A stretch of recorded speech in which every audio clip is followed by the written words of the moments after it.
Hip hop music was the first and only genre of music that I fully fell in love with. But in Germany, they're like, yo, your DJ's not gonna cut? That's not hip hop. I had been for 15 years a backpack underground rapper. I will get into the car and listen to Heroes 9 times out of 10 over Maniac for my personal taste. But I think that both records are great records and serve a purpose. I'm gonna do what I'm gonna do because it makes me happy. That's success to me. Those are those 15-minute moments. I'm trying to have moments that last longer than that, to evolve not only as an artist, but first and foremost as a human, and then that's going to translate to the art. What's exciting about TikTok, the people get to decide. For so long, it was the gatekeepers. The fact that artists are incentivized to make records that benefit this 15-second model scares me. I will love hip hop music for that for the rest of my life. The first question I have is not about music, it's about American football.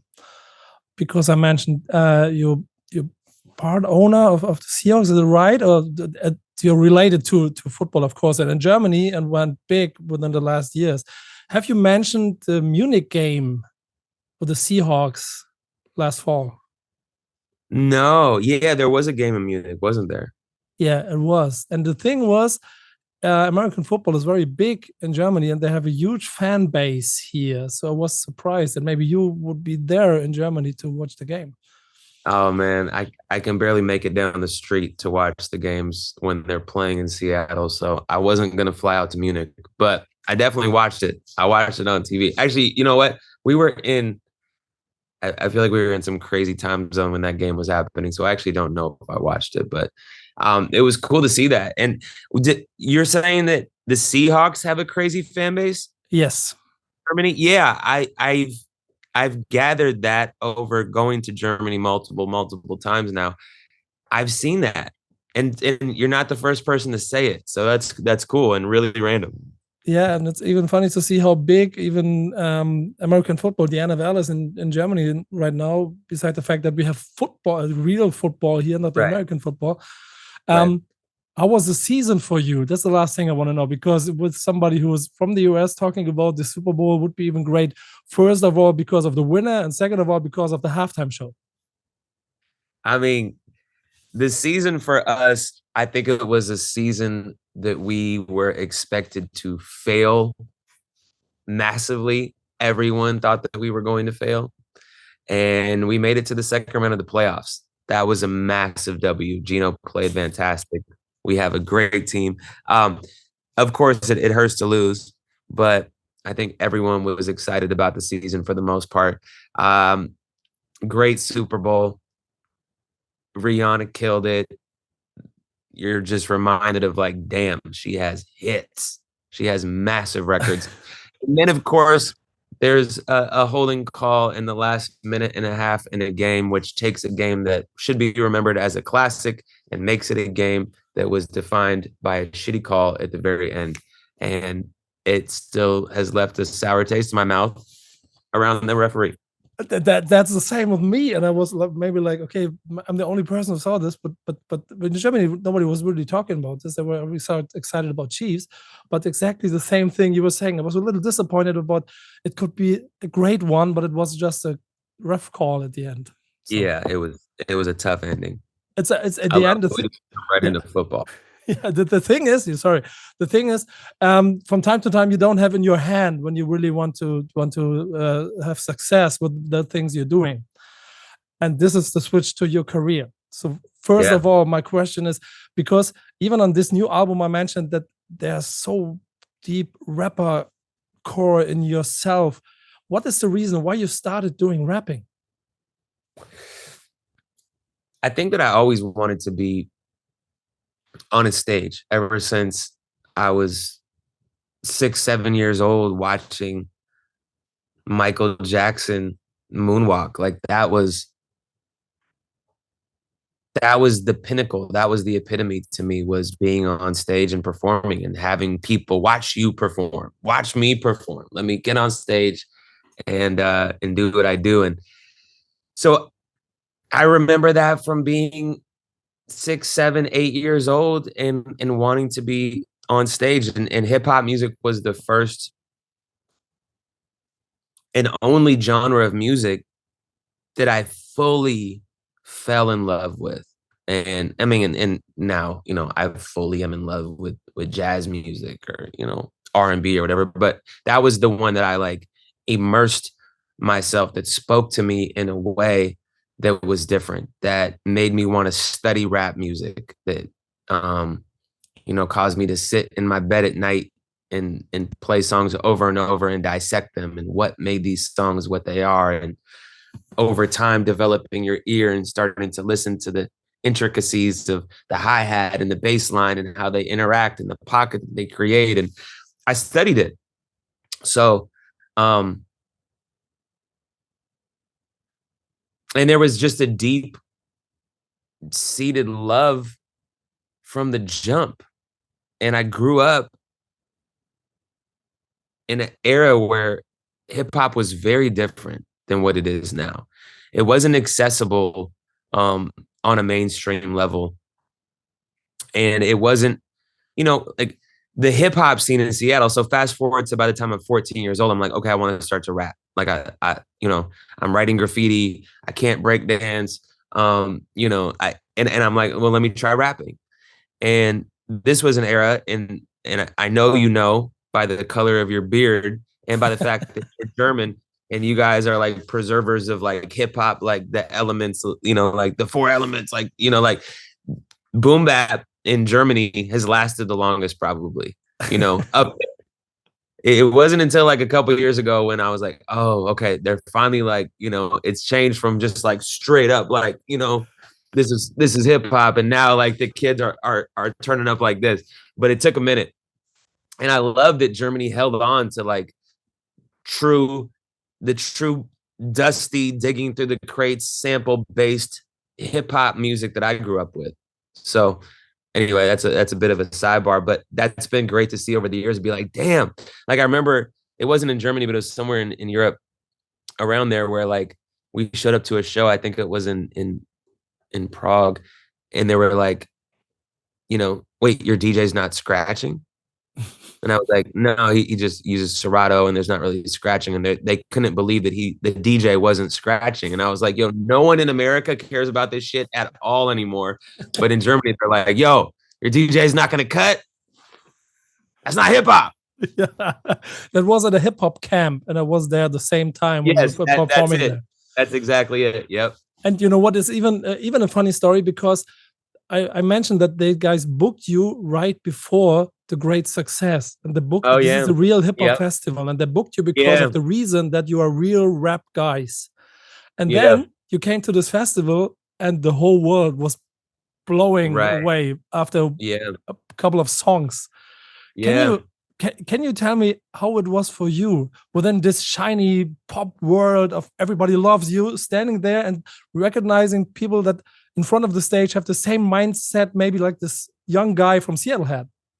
Yeah. I mean, it was a crazy period because, I got famous when I was, at the tail end of my 20s.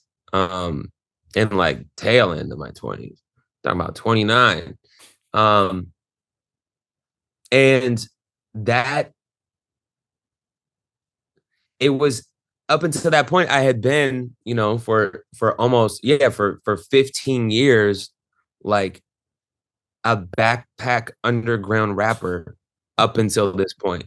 And, and I always made like different types of records. It wasn't just like straight up, like my backpack underground rap version also came with songs where I'd like, be in an accent, or this one would be funny, or this one, like this one would be some straight hip hop shit, or this is some storytelling, or some, I've always been all over the place with the art that I make, but it was still under the lens of like, I am, loading up my 2-door Honda Civic and driving, 200 miles to get paid $200, and this shit's not going to add up. And I'm hoping that I can just sell some mixtapes out the trunk. Like that was my life for 15 years. And all of a sudden it was like, boom, the entire world knows the record, knows the words to this record. And now it's the biggest song in the world. And now you're going to follow that with another biggest song. It was just like, what is life? And it happened so slow, yet so incredibly fast. The graph was like this. Yeah. And that was a crazy feeling. I don't it was such a unique moment to reflect on, because when you're in the moment, it's happening in real time. You don't really have perspective. You're just like, I can't believe that this song that's about secondhand shopping is, out of all the songs that I've made in my life, this is the one that goes. You never know. What I like about the situation is that there was this guy doing his rap stuff. Then he became very famous all over the world, and everybody knows the song. And the funniest thing is, even it's maybe overplayed for some people, but I've listened to it a couple of times, and every time this bass drum coming in, and I was like, okay, this one is cool. Period. So it will be there until the end of time, I'm sure. So you're a pop star then, but everything we're doing then after this was putting some of these tiny bites of I'm a real hip hop guy into your career, like this downtown thing. And now 2023, you're doing a song with DJ Premier. Come on. You're talking about real hip hop stuff, and this is the core of real rap music. Yes. Is this the reason why? Oh no, I love that shit. Again, that's what I grew up making. I have, like, if you were to compartmentalize all of my like types of records, you know, like you could be like the bucket of like, you know, upbeat, you know, like positivity, you know, like darkness, you know, you have like humor, you have, you know, rap shit, you have, you know, pop songs or whatever. If you were to fill up all of those buckets, hands down, by far and away, the bucket that would be the fullest would be the one that is on some breakbeat, sample, loop, rap. That's my wheelhouse. That's where I feel the most comfortable. I can, you know, you put on a break beat at 100 BPM, 90 to 110 in that 20 BPM range, and I know exactly what to do.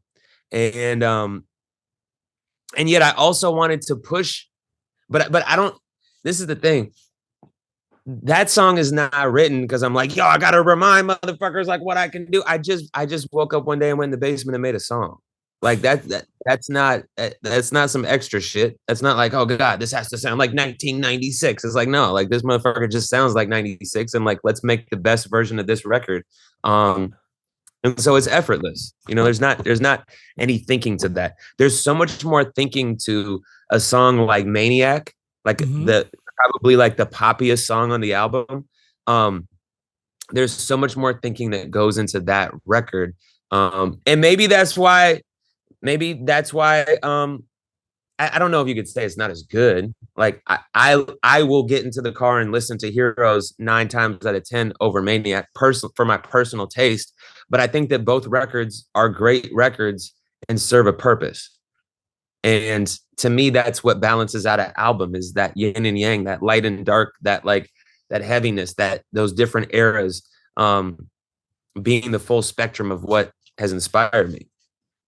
And this yin and yang, this full spectrum, you can hear on all of your albums, I would say. But from my perspective, I also think that it maybe could break you into 2 parts, because on the one side, people just know you as a pop music superstar guy, and maybe other people love you for that real rap stuff, and you're a real rapper and you're doing this. How was this for you within all these years to be maybe breaking into parts from time to time? Yeah, I mean, it's interesting because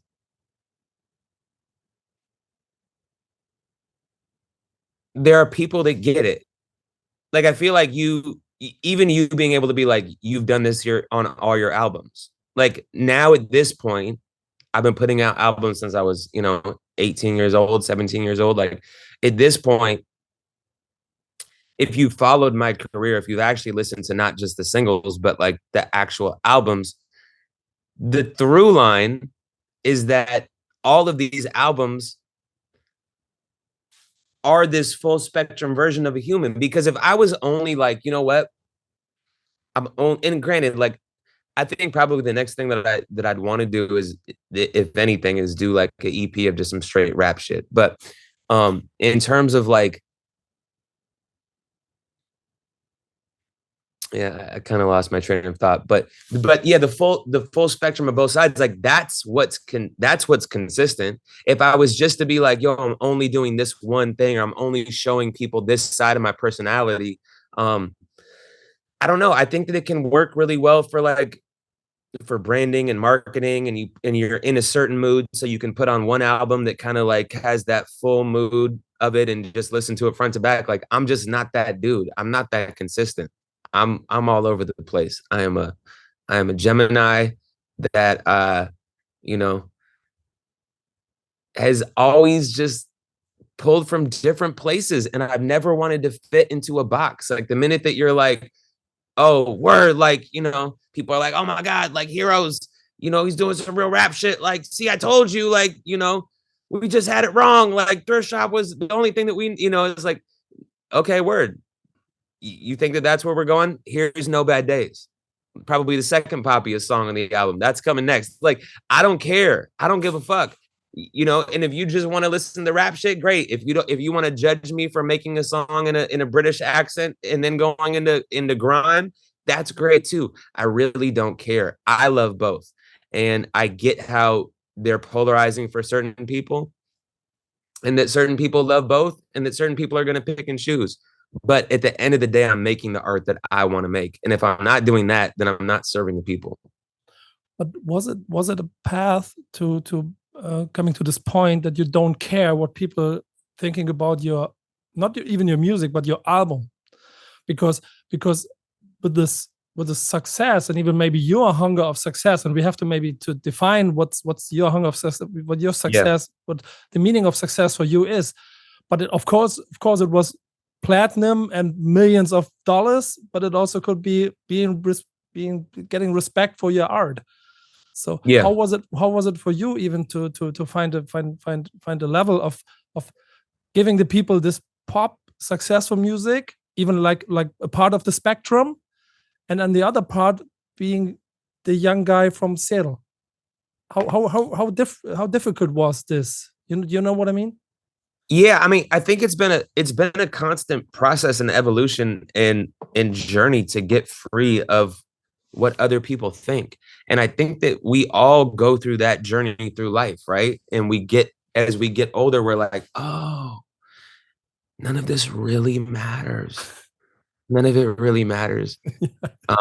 It's Right. it's so fast. And you know, when you're a kid, and I watch my daughter who's 7, and you know, these things that are so in the grand scheme of life with some perspective, when you can zoom out and you acquire some years, you're like, yo, all of this is okay. I know it feels like the weight of the world is on your shoulders right now, but it is all going to dissipate, and it's okay. This is so small.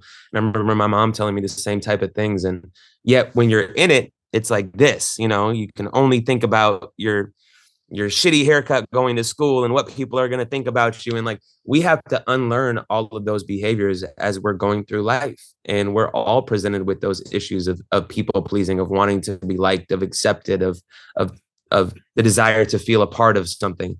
And I've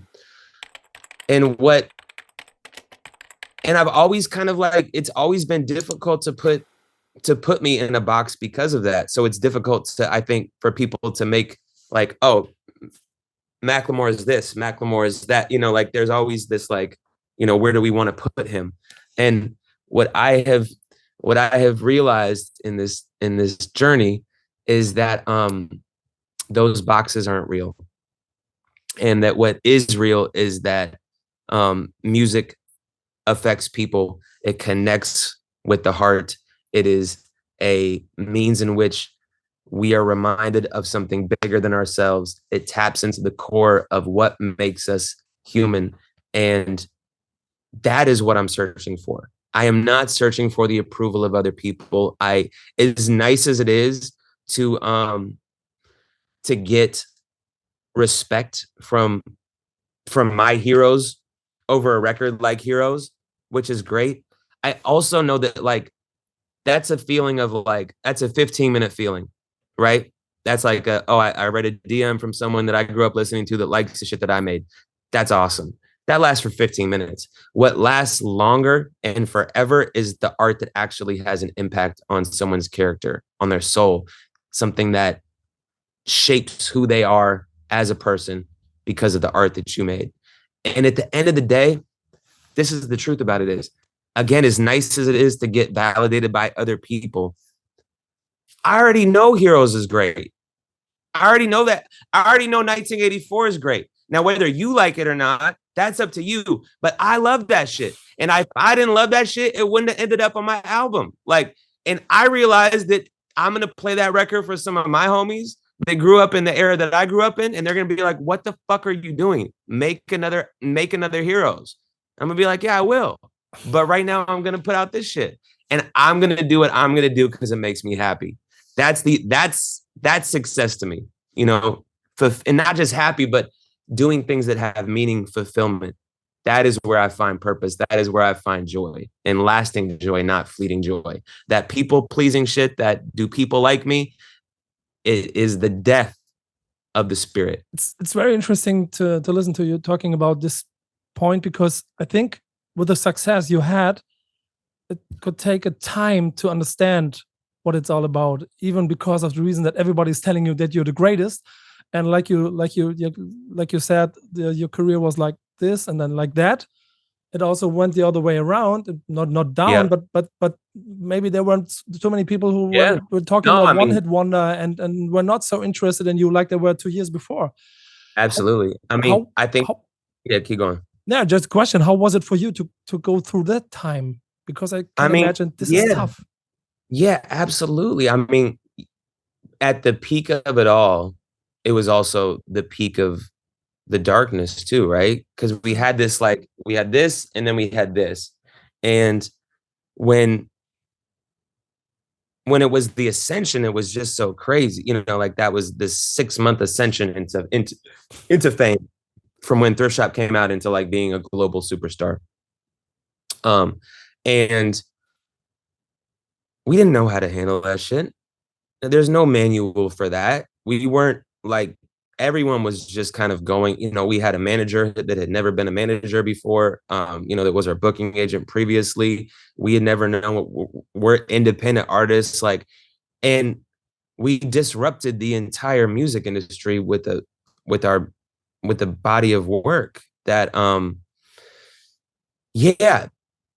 that then had immense criticism followed by the success. And it was like all of these, you know, it was this feeling of like, you know, being like critical darlings, and the album came out and everyone loved the album. And then by the time that everyone's little baby cousin knew the song, the words to Thrift Shop, it was like, well, this isn't cool anymore.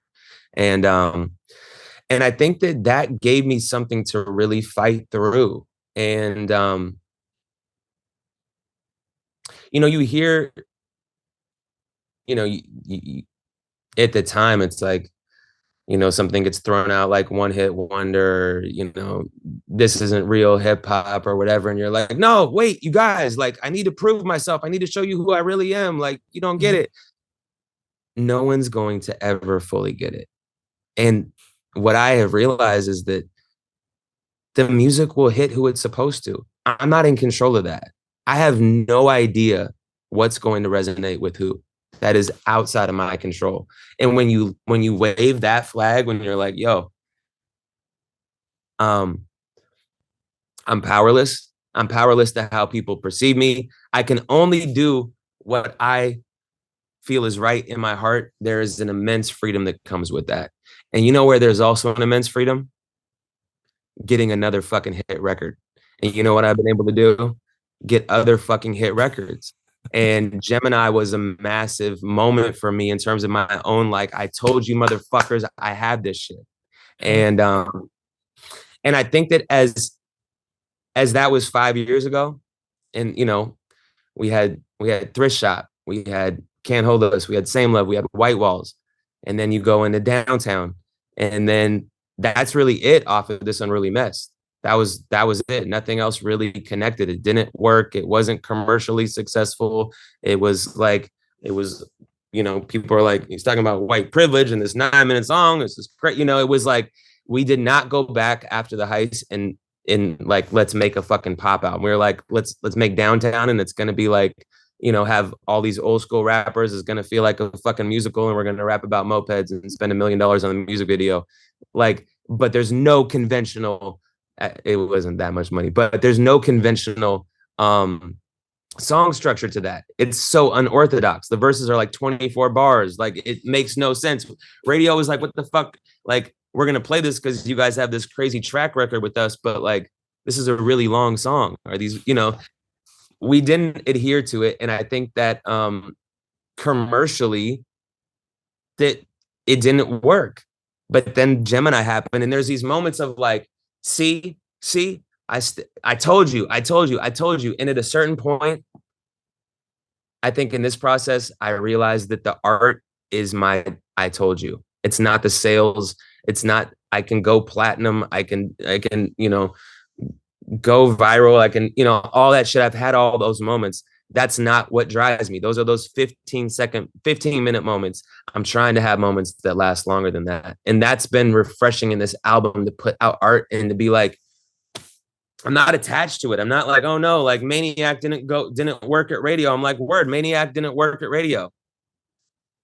I don't fucking care. Let's put out Faithful next. Like, let's go on to the next one. We have a ton of music. This is the era that we're in. It's changing. Like, what works? We're in the wild west of what is going to catch on. Like, we have songs that came out 40 years ago that are like going to #1. No one knows. There's no rules. So if this record doesn't work, maybe this one does. And at the very least, I made something that I love. That's where I'm at.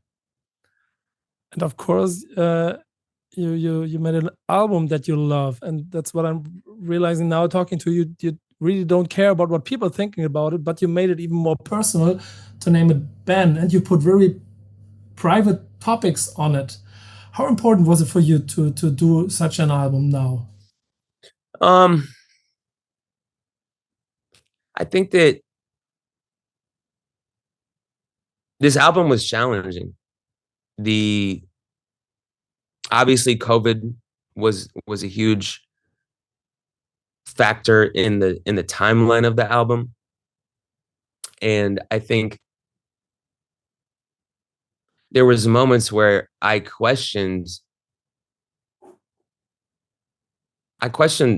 because it's the Wild West. I didn't know what I was doing. I'm like, I knew what I was doing in the studio, but when it came down to like, okay, now it's time to release this art, first thing you need to do is get on TikTok.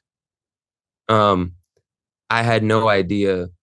I felt like a dinosaur. I was like, yo, I've never been on TikTok. I have no idea how it works. I have, I'm a grown ass man with a bunch of kids, and now I have to get on TikTok, and it's like the job changes. But in terms of the actual, like, how important was it? I think that I kept coming back to, even as time went on and certain songs felt older, and it was like, I'd have space for them and come back to them. And I'm like, I still want to tell my story. There's still stories to tell. And I don't know when that well dries up. I think that that's always been my fear as an artist, is like, you never know when the next song is going to be there, and that writer's block. And the well's not dried up. There's still stories, and there's still layers to shed. There's places to go that I want to take myself, that I want to challenge the listener, that I want to evolve, not only as an artist, but first and foremost as a human. And then that's going to translate to the art.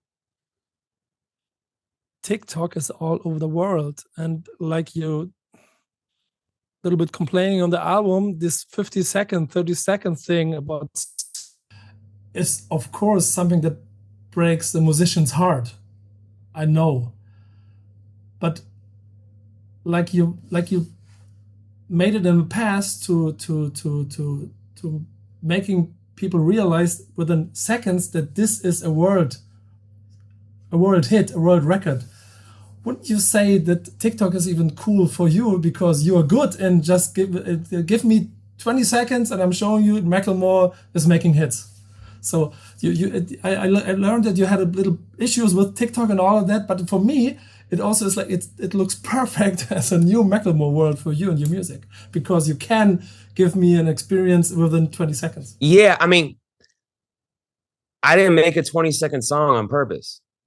The song is 3 minutes on purpose, or the song is 4.5 minutes on purpose. Like, this was not intended to be digested as you know, a 5, 10, 15-second soundbite. But I also think that it's exciting too, because people are being discovered. And old music is coming back. And, you know, it's like someone hit me yesterday, was like, yo, Wings is like trending on Instagram Reels. Like, you know, there's 160,000 reels using this sound, and it's like, it's trending, right? You know, like, and you're like Miguel right now. I'm like looking at the top 10 the other day, and I'm like, is that old ass Miguel song? Yes, that shit came out 13 years ago. It's like in the top Billboard top 10 right now. It's just, what's happening is unprecedented. And I don't know. I guess what's exciting about TikTok is that the people get to decide. For so long, it was the gatekeepers, it was the radio programmers, it was you know, pay to play, payola, like, you know, you need to be on this label to get a shot. This is the only way to get on the radio, to be heard, to be a star. That's gone. Anyone can be a star. Anyone can do, you know, make a TikTok today that ends up with, you know, hundreds of millions of plays or billions or whatever. And the people get to decide that. What is a threat to the idea of a song or an album is these snippets, and is letting those snippets define what records go and what records don't go. Because, like, yes, this 15-second snippet is catchy and it works well with, like, you know, with video, but is it a good song? And sometimes the answer is absolutely. Like, this is a fucking banger and this is just 15 seconds of it that really works. Other times it's like, yo, this is not, this is like made for the internet solely to be like a meme. And that can be dangerous. The fact that artists are incentivized to make records that benefit this 15-second model scares me. I love, you know, like an album that I love Smino's new album, Love for Rent. And it's an album that I can listen to front to back. None of those records will probably work on TikTok, but it's a great album. It's a great album. And Smino, you know, isn't concerned with making 15-second snippet songs that translate to TikTok. And I appreciate that about it, but he might not be as well known because of it. I have one last question because we're running out of time. We have the 50th anniversary of hip hop this year, and I'm sure you know. If you have some last or birthday greetings to hip hop as a person, what would you say? Oh man, I would say thank you for saving my life. First and foremost, thank you for giving me a path, an outlet. Thank you for bringing me in, for making me feel a part of something that was bigger than myself. It has been one of the greatest blessings of my life, if not the blessing, to help me find out who I am as a person, a means in which to communicate my deepest thoughts. And it's given me a life. It has given me a platform that I would have never had without the genre. It has been my reflection. It is my means to communicate with the outside world. And I will love hip hop music for that for the rest of my life. I am just as in love with the culture today as I was. That's not true. The culture is different than it was when I was a little, you know, when I was 15, that shit was different. It hit different, but I fucking love it. It's everything to me. And I'm celebrating this year too. I've been thinking about hip hop being 50 all year. Like I feel it. I feel the passing of the guard, the OG status. I feel the next generation. I feel the perspective. I felt like, in this new era, sometimes it's easy to be like, yo, this is not the shit that I grew up on. And you have to realize what is speaking to the youth and why it's speaking to the youth. And it's a beautiful evolution. And I'm grateful that I've been able to play a part in what this music is. Thank you for that. Thank you for your time, and thank you for celebrating hip hop on all of your albums. Yeah, absolutely. Appreciate you, bro. Great questions. It was a pleasure. Backspin.